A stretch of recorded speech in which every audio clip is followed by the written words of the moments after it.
अपन लभर है रे अपन लभर।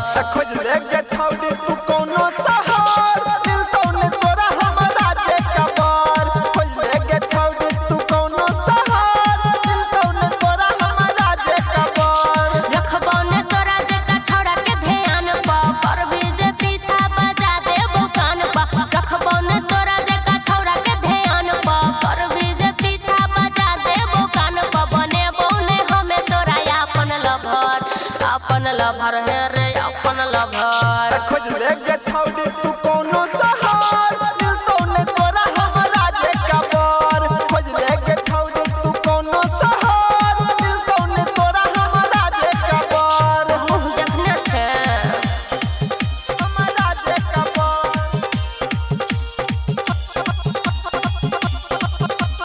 मिलतौ ने तोरा हमरा जे कबर। DJ Sumit Satish presented by 5G Music.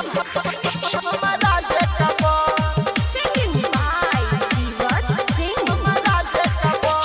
छियै जवाना हम छोड़ के मसीन रे करबे कितनो आगा पीछा करबो ने पसीना रे रे छौड़ा सुनै छी।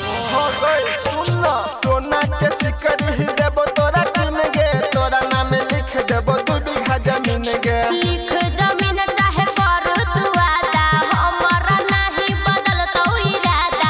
लिख जमीन चाहे कर तू वादा हमरा नहीं बदलतौ इरादा। लगे ये बेटा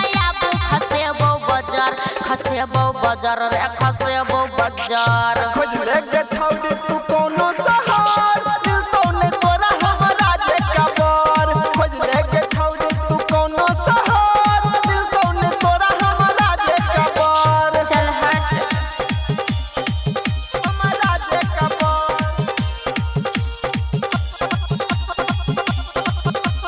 मिलतौ ने तोरा हमरा जे कबर। DJ Sumit Satish presented by 5G Music.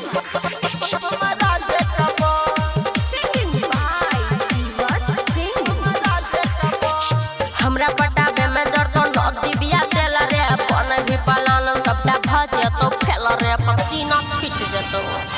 तो सुन रवि अमित से एना नहीं तू खेल गे। छोरा बोने पीछा चाहे जाय पड़ते के लगे। करे ने जीवा छ सिंह परेश रे कहै छ सुमन सोना बात विशेष रे।